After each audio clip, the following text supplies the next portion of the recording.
বর্তমান প্রচন্ড ঠান্ডা পড়ে গেছে, চারিদিকে কুয়াশা চাদরে ঢাকা।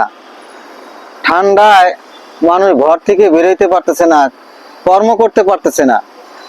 অনেকেই বিলাসবহুল প্রাসাদে বসে ঘরের ভিতরে কাঁচের বাক্সের ভিতরে আগুন জ্বালিয়ে মোটা কম্বল গায়ে দিয়ে ঘুমায়।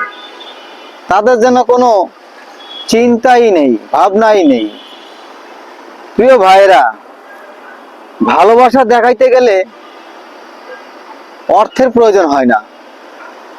ভালোবাসা অন্তর থেকে জাগ্রত হয়। ভালোবাসা বিলি করতে কোনো সম্পদও লাগে না। মন থেকে কাউকে ভালোবাসলে অর্থ বা কোনো সম্পদ নষ্ট হয় না। এখন তীব্র শীত নেমে এসেছে, অগণিত মানুষ, অসহায় মানুষ শীতে কাকড়াচ্ছে, শীতে ভুগতেছে। তারা শীতে ঘুমাইতে পারে না, গরম কাপড় গায়ে দিয়ে হাঁটতে পারে না।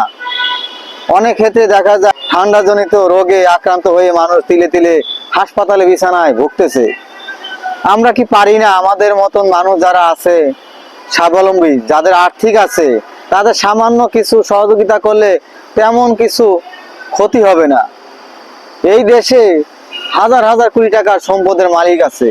তারা চাইলে একদিন একজনই অসহায় মানুষের এই কম্বল বা গরম কাপড় বিলি করতে পারে। আসলে যার টাকা আছে তার মন নাই, যার মন আছে তার ধন নাই। তারপরেও বলবো যে যেখান থেকেই পারেন আসুন আমরা মানুষকে সহযোগিতা করি। টাকা পয়সা সম্পদ না থাকলেও মানুষকে সহযোগিতা করা যায়।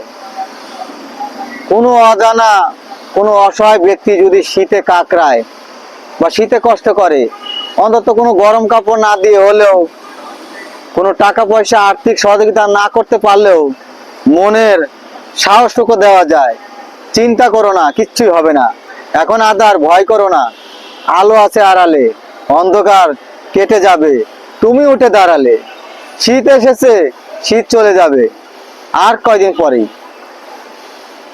যদি খোলা আকাশের নিচে কেউ জীবন যাপন করে, তাদেরকে ধরে এনে অন্তত কিছু হলেও সহানুভূতি দেখানো চেষ্টা করুন।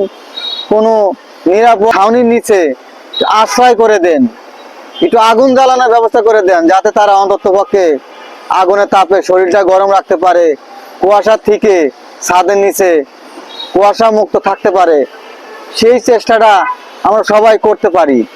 আমাদের আমারই কোনো ক্ষতি হবে না, হয়তো সময় কিছুটা নষ্ট হবে, কিন্তু চিন্তা করেন ভালো কাজে সময় নষ্ট হলে সেই সময়টা আপনার আমার জন্য হতে পারে মহামূল্যবান। সবাই ভালো থাকেন, সুস্থ থাকেন। আল্লাহ।